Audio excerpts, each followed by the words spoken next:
여자 머리는 짧아야 해. 내 놈의 자존심을 잘라주마. 한국 육군 후방사령부는 서울 한복판에 자리 잡고 있어. 콘크리트 건물들이 잿빛으로 우뚝 서 있고 높은 철책이 둘러싸여 있지. 이곳은 탄약부터 식량까지 군대의 모든 것을 공급하는 심장부야. 매년 수천억 원의 예산을 관리하지만 평화로운 표면 아래엔 부패의 그림자가 드리워져 있어. 구매 계약들이 기회주의자들의 금광으로 변해버렸어. 소령 강지연은 젊은 여군, 장교야. 검은 머리를 단정히 묶고 얇은 안경테 뒤로 날카로운 눈빛이 숨어있지. 겉으로는 차분하고 미소를 띠지만 속으로는 국방부 장관 직속의 특별 총감 찰관으로 대장급 권한을 가진 힘을 품고 있어. 그녀는 부패자들을 적발하기 위해 이곳에 파견됐어. 반대파 그룹 검은 독수리회에서는 춘장 김도훈이 우두머리야. 네모난 얼굴에 가짜 미소를 지으며 부패 제국을 확대하기 위해 매번 계산을 해. 대령 이태성은 그의 오른팔로 키가 크고 천둥 같은 목소리를 가졌어. 근육과 계급의 힘으로 모든 걸 짓누를 수 있다고 믿지. 중령 박준호는 후방실장으로 눈이 번득이는 기회주의자야. 군용물자를 암시장에 팔아넘겨 이익을 챙겨. 소령 최진우는 운송실장으로 연료와 차량을 교묘히 조작해. 그리고 소위 한서준은 가장 젊은 장교로 소문을 퍼뜨리고 선동하는 데 능해. 회의 충성스러운 졸개지. 아침 일찍 소령 강지연이 한국 육군 후방사령부 정문으로 들어섰어. 밤새 내린 비로 젖은 콘크리트 바닥에 캐리어를 끌며 새 군복을 입고 소령 휘장이 약한 햇살 아래 반짝이지. 군사 아카데미를 갓 졸업한 그녀는 딱딱한 남성 장교들 사이에서 신참처럼 보였어. 그들은 폐쇄적인 세계에 익숙해서 여자들이 지원 역할 이상을 넘는 걸 드물게 여겼지. 지연은 무례한 시선들을 느꼈어. 젊은 장교 하나가 동료에게 속삭이는 소리가 들렸지. 또 예쁜 아가씨가 장식용으로 왔네. 며칠 안 돼서 울면서 돌아갈 텐데. 지연은 캐리어 손잡이를 꽉 쥐었어. 심장이 조금 빨리 뛰었지만 평온한 미소를 유지하며 본부로 직행해 행정장교 임무를 받았어. 그날 오후 작전회의가 큰 회의실에서 열렸어. 긴 나무 테이블과 담배 연기로 답답한 공기 속에서 준장 김도훈이 테이블 머리에 앉아 지연을 물건 평가하듯 툴텄지. 강소령, 우리 부대에 온 걸 환영해. 네가 가치가 있는지 보자. 그의 목소리는 낮고 비아냥거렸어. 그러고는 임무를 줬지. 최근 5년간 모든 구매 계약을 재검토해. 기한은 일주일. 상세히 보고해. 빠뜨리지 말고. 다른 장교들이 킥킥 웃었어. 대령 이태성이 테이블을 쾅 치며 말했지. 그건 팀 전체가 할 일이지. 신참 여자 하나가 할 게 아니야. 하지만 명령이 명령이잖아. 지연은 얼굴에 피가 솟구쳤어. 가슴 속에 뜨거운 분노가 끓었지만 고개를 끄덕이며 차분히 대답했어. 네, 준장님, 완수하겠습니다. 그녀는 이게 함정이라는 걸 알았어. 여군 장교가 무능하다는 걸 증명하려는 수작이었지. 늦은 밤, 복도가 텅 비었을 때 지연은 좁은 행정 사무실에 혼자 앉아 있었어. 앞에 쌓인 서류산이 산처럼 버티고 있지. 중령 박준호가 그 전에 들러 낡은 파일 뭉치를 던지며 말했어. 이걸 써, 소령. 시간 절약될 거야. 웃음이 비틀렸어. 지연은 훑어보고 이게 독사과라는 걸 바로 알아챘어. 잘못된 자료로 그녀를 실수로 유도하려는 거지. 그녀는 그것을 옆으로 밀어버렸어. 심장이 쿵쾅거렸고 분노가 치밀었지만 함정에 빠지지 않고 개인 군용 컴퓨터를 열었어. 특별 총감찰관의 최고 권한으로 후방사령부 중앙 서버에 접속했지. 화면이 밝아지며 데이터가 강물처럼 흘렀어. 10년치 계약, 예산, 원본 회계 자료들. 지연은 키를 두드렸어. 이마에 땀이 송글송글 맺히고 눈이 피곤으로 빨개졌지. 숫자 하나하나 분석하며 시장 가격과 구매가를 비교하고 자금 흐름을 은행 계좌로 추적했어.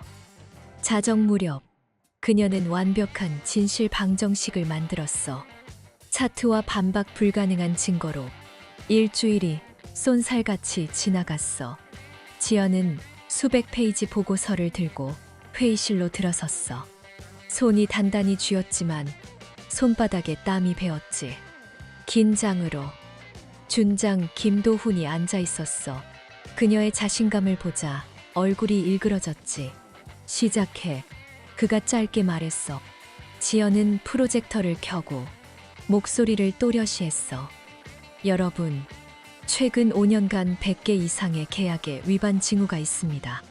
예를 들어 한군 물류 같은 유령 회사들이 물자 가격을 시장의 2배로 올렸고 일부 고위 장교의 자회사에 독점 계약을 줬습니다. 그녀는 페이지를 넘기며 차트를 가리켰어. 게다가 서류상으로만 존재하는 유령 프로젝트들이 있어요.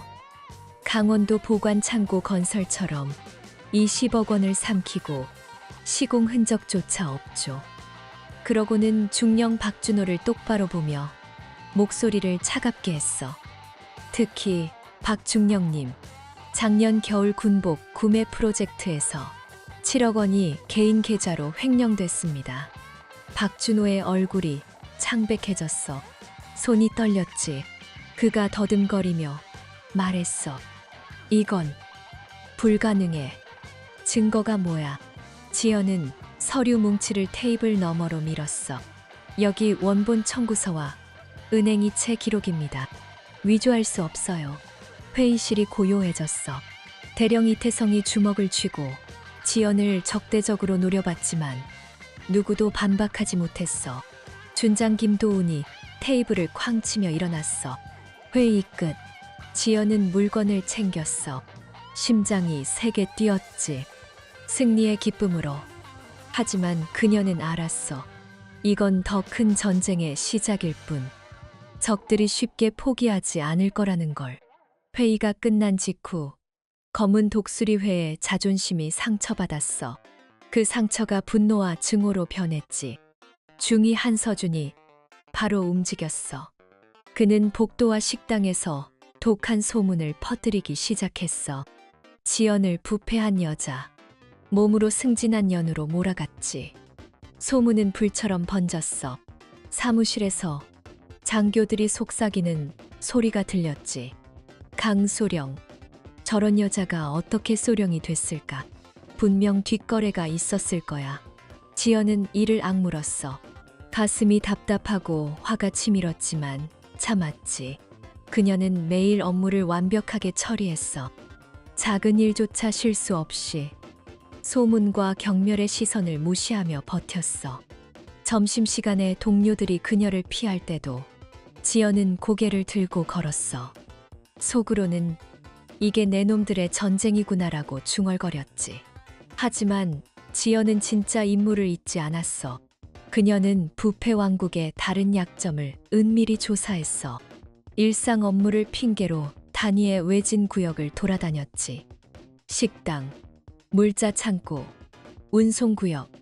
그곳에서 썩은 냄새가 코를 찔렀어. 조직의 뿌리부터 썩어 들어가는 냄새. 첫 의심은 운송구역의 운영일지에서 시작됐어. 기록상으로는 트럭이 매일 수백 킬로미터를 달렸지만 실제로는 절반도 안 됐지. 지연은 몰래 추적했어. 밤늦게 어두운 창고 뒤편에서 소령 최진우를 잡았어. 그는 군용 연료를 민간 주유소로 빼돌리고 있었어. 트럭이 주유소에 멈추자 최진우가 돈뭉치를 받는 게 보였지. 지연은 그림자 속에 숨어 심장이 세게 뛰었어. 분노가 몸을 떨게 했지만 증거를 확보하기 위해 참았어. 그녀는 휴대폰으로 그 장면을 몰래 찍었어. 두 번째 의심은 확신으로 변했어. 병사들의 전투 장비를 점검할 때였지. 창고 점검 명목으로 깊숙이 들어갔어. 최신형 방탄조끼와 헬멧이 있어야 할 자리에 수십 년 된 낡고 찢어진 장비들이 쌓여 있었어. 이는 단순 부패가 아니야. 병사들의 목숨을 위협하는 반역 행위지. 지연은 손이 떨렸어. 상상만 해도 가슴이 아팠지. 그녀는 숨겨진 카메라로 모든 걸 기록했어. 먼지 쌓인 선반 뒤에서 장비를 하나하나 확인하며 증거를 모았어. 마침내 지연은 모든 증거를 모아 공식 보고서를 만들었어. 그녀는 준장 김도훈의 사무실로 갔어. 마지막 기회를 주기 위해 문을 두드리고 들어서자 김도훈이 책상 뒤에 앉아 있었어. 지연은 보고서를 내밀었어. 준장님, 이건 단위의 문제점입니다. 스스로 바로잡을 기회예요. 김도훈은 차가운 표정으로 보고서를 훑었어. 놀라움은 없었지. 그는 다 알고 있었어. 보고서를 서랍에 넣고 지연의 어깨를 툭 쳤어. 강소령, 너무 많이 알지 마. 내 똑똑함이 군대에서 골칫거리가 될 수 있어. 그의 목소리는 위협적이었어. 지연은 등골이 서늘했어. 김도훈이 단순한 방관자가 아니라는 걸 깨달았지. 그는 모든 악의 머리였어. 그녀는 사무실을 나서며 고독감을 느꼈어. 완전히 혼자라는 걸. 이제 사자가 되어 늑대들을 사냥해야 할 때라는 걸 알았어. 김도훈과의 만남이 끝난 후 지연은 겉으로 완전히 조용해졌어. 마치 모든 걸 포기한 듯 서류 작업에만 매달렸지. 아침에 출근해서 책상 앞에 앉아 파일을 정리하고 보고서를 작성하며 하루를 보냈어. 동료들이 그녀를 힐끔거리며 지나갈 때도 지연은 고개를 들지 않았어. 속으로는 이제 내 놈들이 안심할 차례지라고 생각하며 미세한 미소를 지었지만 누구도 그걸 눈치채지 못했어. 검은 독수리회는 그녀의 침묵을 승리로 여겼어. 박준호가 복도에서 최진우에게 속삭였지. 봤지? 그년이 완전히 꺾였어. 이제 우리 길로 가자. 하지만 김도훈은 달랐어. 그의 직감이 불편함을 느꼈지. 밤에 사무실에서 혼자 앉아 그녀의 보고서를 다시 훑으며 불안이 스멀스멀 피어올랐어. 왜 이렇게 조용하지? 이게 끝이 아닐 텐데.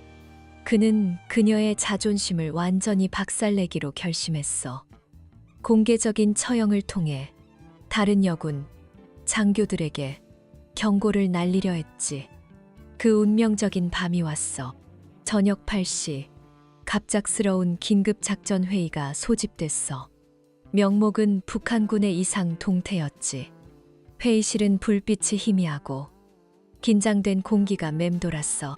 장교들이 모여 앉아 브리핑을 들었지만 내용은 평범했어. 회의가 끝나자 다른 장교들은 서둘러 문을 나섰어. 피곤한 표정으로 집으로 향했지. 지연이 자리에서 일어나려 하자 김도훈의 목소리가 울렸어. 강소령, 잠시 남아. 그의 눈빛이 차가웠어. 지연은 자리에 앉아 기다렸어. 문이 닫히고 검은 독수리회 멤버들만 남았지. 김도훈이 일어나 문을 잠그고 창문을 가리개로 가렸어. 지연의 핸드폰 신호가 끊어졌어. 그녀는 주위를 둘러봤어. 김도훈, 이태성, 박준호, 최진우, 한서준, 5명의 적들이 그녀를 둘러쌌어. 심장이 조금 빨리 뛰었지만 지연은 표정을 유지했어. 김도훈이 천천히 입을 열었어. 강소령, 네가 조사한 모든 걸 알아. 연료 횡령, 저질 물자 공급, 다 내 손바닥 아니야. 그는 미소를 지었어. 한서준이 앞으로 나서며 덧붙였지. 내가 네 모든 움직임을 감시했어.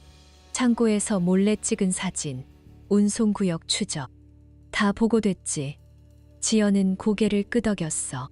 속으로는 내 놈들이 예상대로 움직이는군이라고 생각했지만 입으로는 아무 말도 하지 않았어. 김도훈의 목소리가 부드럽게 시작됐어. 하지만 곧 잔인하게 변했어. 처음엔 네 똑똑함이 귀여웠어. 하지만 이제 가르쳐 줄게. 후방사령부의 규칙이야. 그가 손짓하자 이태성이 앞으로 나섰어. 그의 거대한 손이 지연의 어깨를 누르며 약자는 강자에게 복종해야 해. 그게 군대의 법칙이야. 이태성이 지연의 머리카락을 세게 움켜쥐었어. 고통이 번뜩였지만 지연은 소리를 내지 않았어. 그는 그녀를 테이블 위로 내던졌어. 테이블이 흔들리며 서류가 흩어졌지. 검은 독수리회가 웃음을 터뜨렸어. 박준호가 먼저 시작했어. 이년아, 내 능력이 뭐라고? 서류나 만지작거리는 게 다잖아. 최진우가 따라했. 명예. 웃기지 마. 여자 품위. 그딴 거 여기서 안 통해. 한서준이 가장 거칠게 소리쳤어. 네 몸으로 올라온 년이 이제 울면서 빌어봐. 회의실 밖에서 장교들의 발소리가 들렸지만 다레모 문을 두드리지 않았어. 그들은 다 알았어. 보지 않고 듣지 않은 척하며 지나쳤지. 묵시적인 공모였어. 지연은 테이블 위에 엎드린 채 고통과 분노가 뒤섞인 감정을 느꼈어. 하지만 눈물은 한 방울도 흘리지 않았어. 그녀는 완전히 고립됐어. 도와줄 사람은 없었지. 광란이 절정에 달했을 때 김도훈이 손을 들어 멈추게 했어. 그는 천천히 다가와 자만심 가득한 미소를 지었어. 이제 알겠지. 후방사령부가 분수 모르는 외부인을 어떻게 환영하는지. 울면서 빌어봐. 소령. 그는 그녀가 무너지길 기대했어. 바닥에 무릎 꿇고 애원하는 모습을. 하지만 지연이 천천히 몸을 일으켰어. 입술이 찢어져 피가 흘러내리고 군복이 찢어져 흐트러졌지만 그녀의 눈빛은 여전했어. 차갑고 공허한, 빙하처럼 모든 걸 얼려버릴 듯한 눈빛. 이태성의 분노가 다시 폭발했어. 그는 책상 서랍에서 행정용 가위를 꺼내 들고 이를 갈았어. 여자 머리는 짧아야 해. 내 놈의 자존심을 잘라주마. 그는 지연의 긴 머리카락을 움켜쥐고 가위로 한 뭉치씩 잔인하게 잘라냈어. 고통이 머리를 찔렀지만 지연은 비명을 지르지 않았어. 박준호가 웃으며 가위를 빼앗아 이어갔지. 더 잘라. 이쁜 머리가 아깝지. 최진우와 한서준도 주머니 칼을 꺼내 들었어. 그들은 번갈아 그녀의 머리를 엉망으로 만들었어. 검은 머리카락이 바닥에 흩어졌어. 한 줌, 두 줌, 점점 더. 지연의 머리가 짧고 엉성하게 변해갔어. 피가 섞인 머리카락이 그녀의 어깨에 떨어졌지. 지연은 여전히 울지 않았어. 그녀는 바닥의 머리카락을 차갑게 내려다봤을 뿐이야. 그러자 입술이 살짝 벌어지며 미소가 피어났어. 차갑고 아름다운 지옥에서 피어나는 사신의 미소처럼 섬뜩했지. 김도훈의 등골이 오싹했어. 그는 직감으로 느꼈어. 이건 실수야. 끔찍한 실수. 그녀는 사냥감이 아니었어. 침묵은 굴복이 아니라 폭풍전의 고요함이었지. 그녀의 군복 주머니 안에는 국방부 장관, 직속 특별 총감찰관 신분증이 기다리고 있었어. 국방부의 도장이 선명하게 찍힌 채 심판의 순간을 기다리며 지연이 어깨에 걸친 남은 머리카락을 천천히 떨어냈어. 바닥의 검은 덩어리를 내려다보며 낮고 차가운 목소리로 검은 독수리회, 각자의 이름과 계급을 불렀어. 마치 사형 집행인이 죄수 명단을 확인하듯 천천히 하나씩.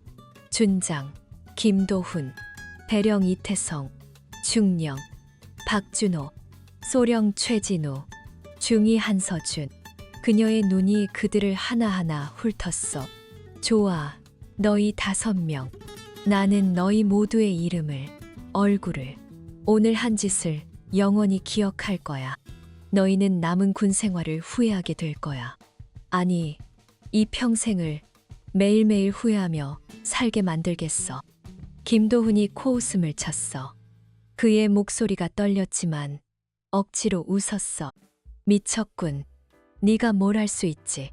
그냥 신참 소령일 뿐이잖아. 다른 놈들도 따라 웃었어. 하지만 그 웃음은 불안으로 물들어 있었어. 지연은 더 이상 말하지 않았어. 그들의 조롱을 완전히 무시했지. 그녀의 손이 천천히 군복 주머니로 들어갔어. 평범한 검은 지갑을 꺼냈어. 지갑을 열고 신분증을 조용히 테이블 위에 놓았어.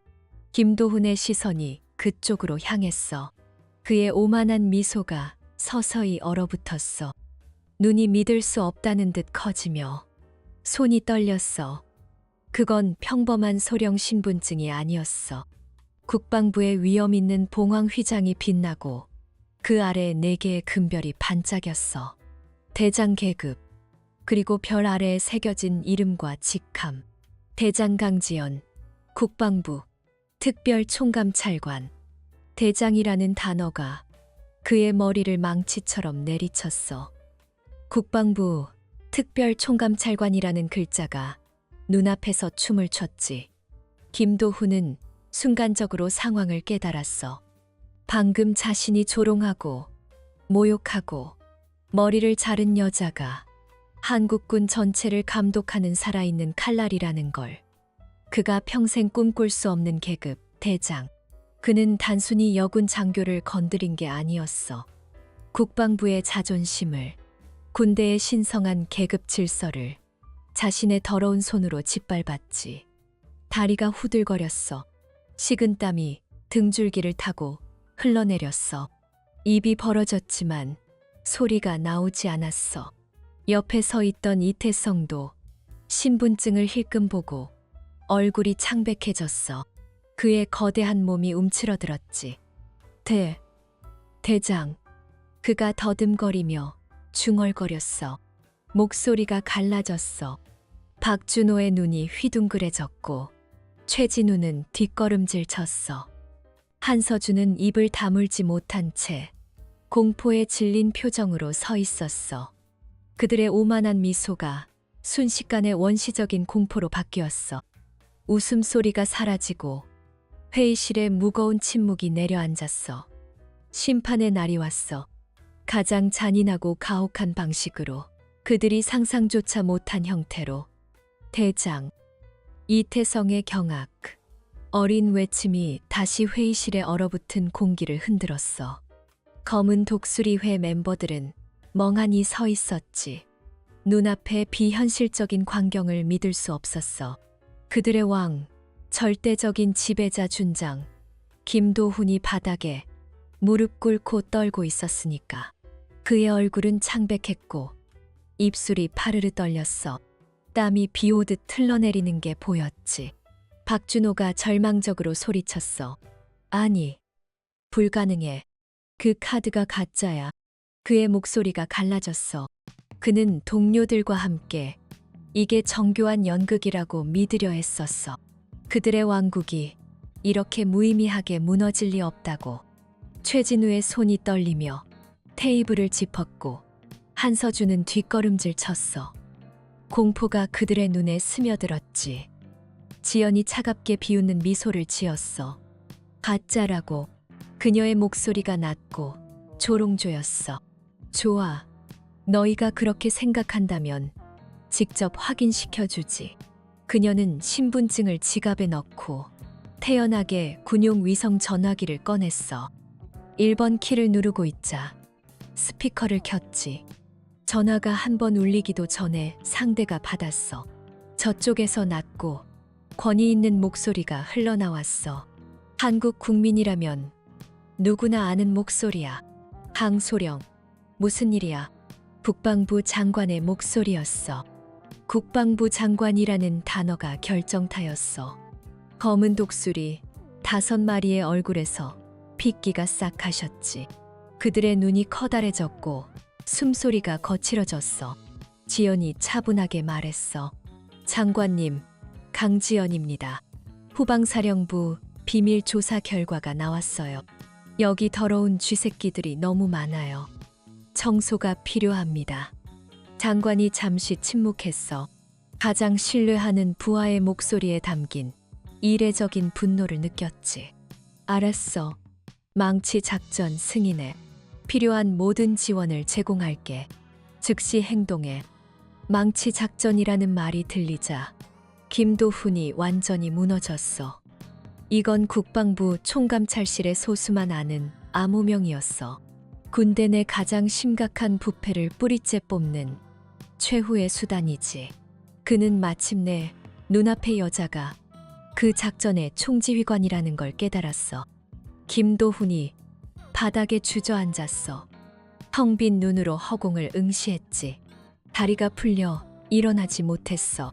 지연은 대답을 기다리지 않고 전화를 끊었어. 그녀는 무너지는 5 남자 앞에서 최종 판결을 선언했어. 목소리가 차갑고 무자비했지. 지옥의 판관처럼.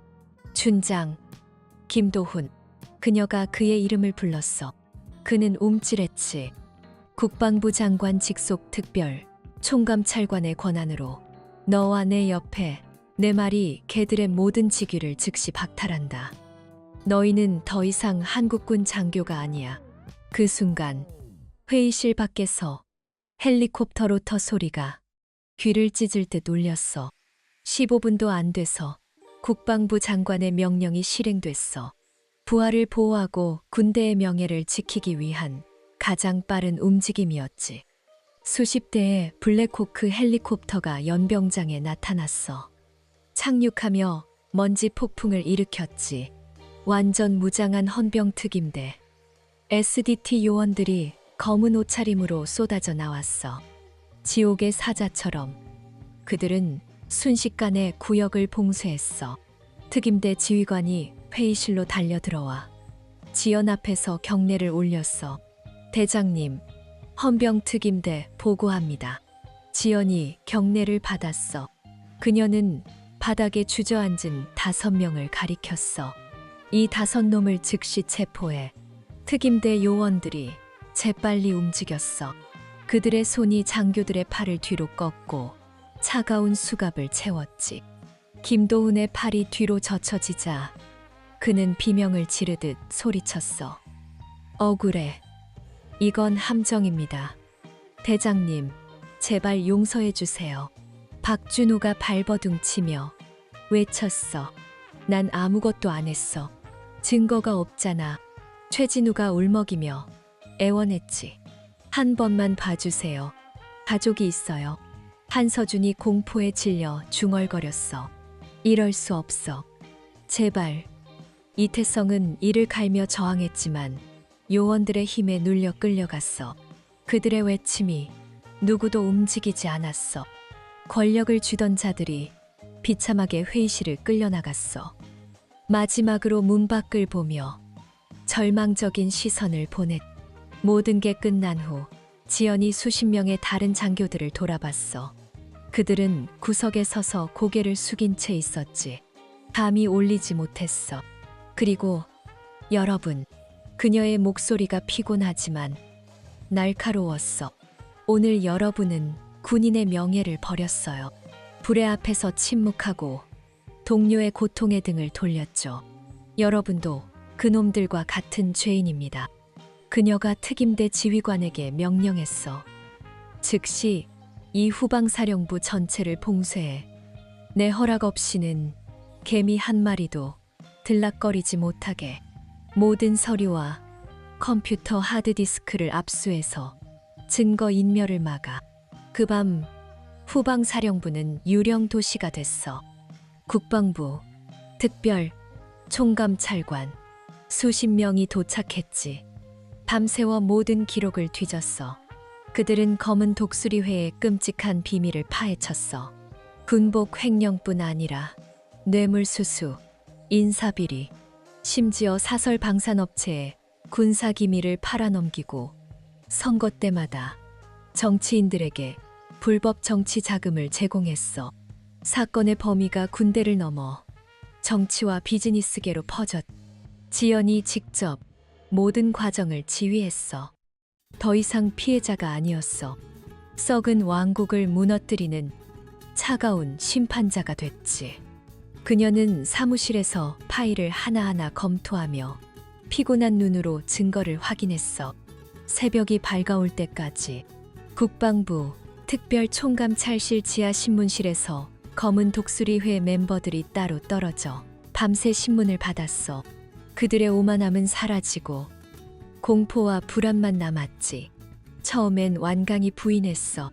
특히 김도훈이 그랬지. 그는 벽에 기대 앉아 이를 악물고 침묵을 지켰어. 하지만 지연이 직접 신문실로 들어왔어. 그녀는 새로 달인 군복을 입고 있었어. 눈빛이 칼날처럼 차갑게 빛났지. 지연은 장난칠 생각이 없었어. 김도훈에게 마지막 기회를 주기 위해 왔지. 문이 쾅 닫히자 그녀가 책상 앞에 앉았어. 김도훈의 눈이 그녀를 피했지. 오늘 회의실에서 나에게 한 유치한 행동과 모욕은 묻지 않겠어.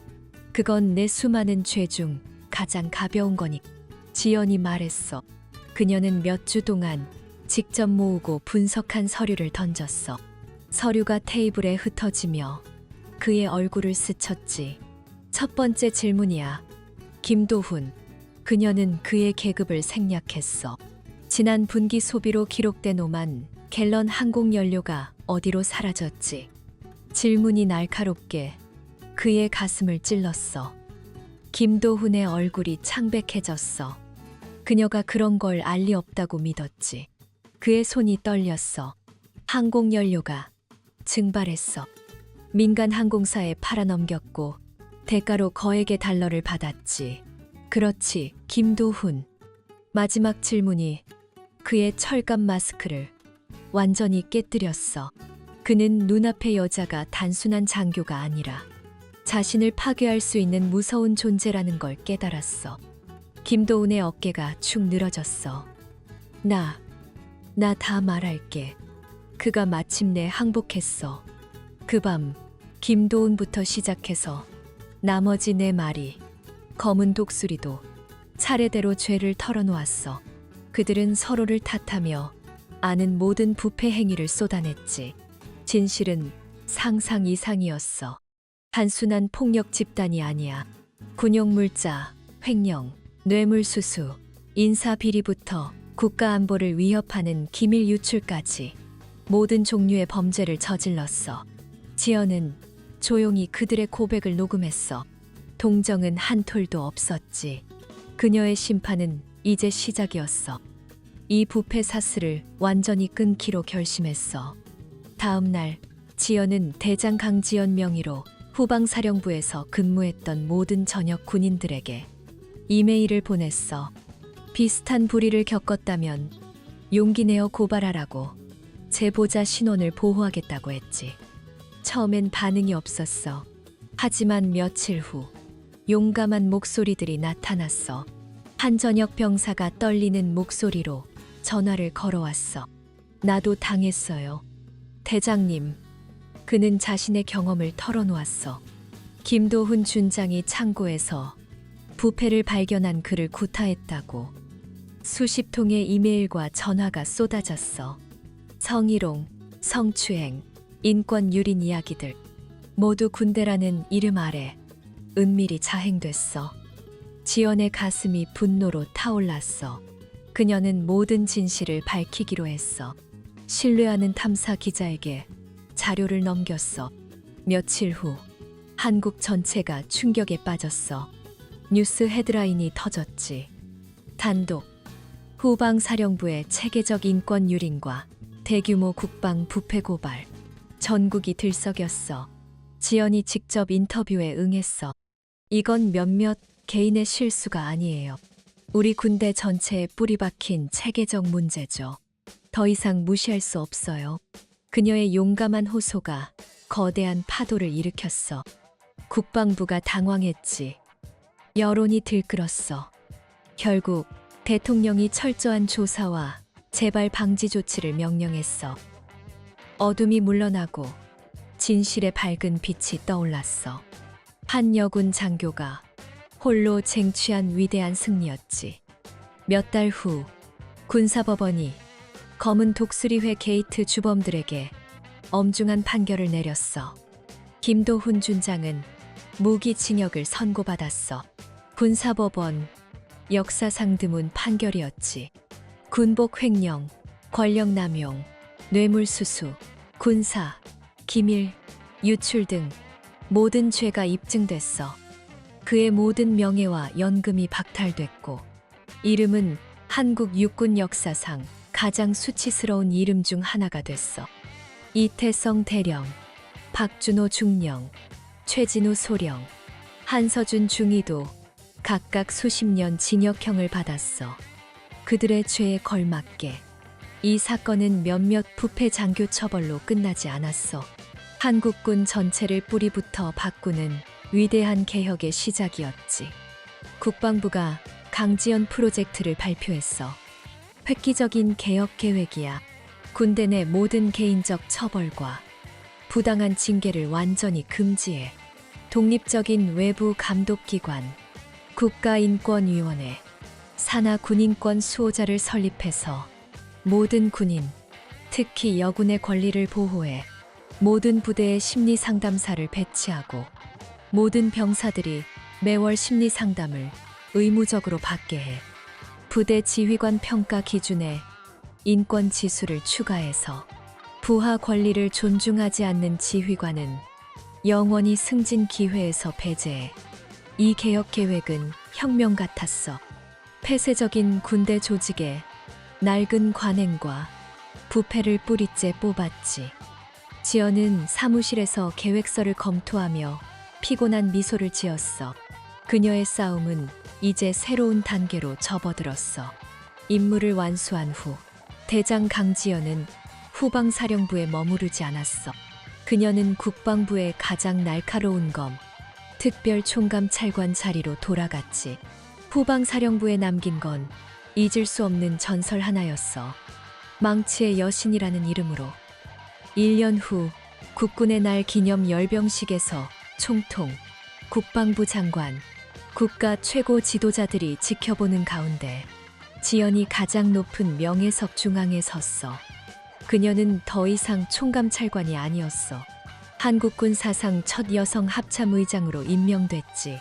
어깨에 빛나는 5개 별이 그녀의 위엄을 더했어. 바람이 그녀의 짧게 자른 머리를 스치며 과거의 상처를 상기시켰지만 지연은 고개를 들고 서 있었어. 가슴이 벅차올랐지. 자부심과 안도감이 뒤섞인 감정으로. 그녀 앞에 후방사령부 군인들의 대열이 펼쳐졌어. 낡은 군복 대신 최첨단 전투 장비를 입었지. 얼굴엔 자신감과 군인의 자긍심이 넘쳤어. 행군 소리가 울려 퍼지며 그들은 발을 맞춰 앞으로 나아갔어. 지연의 눈이 대열을 훑었어.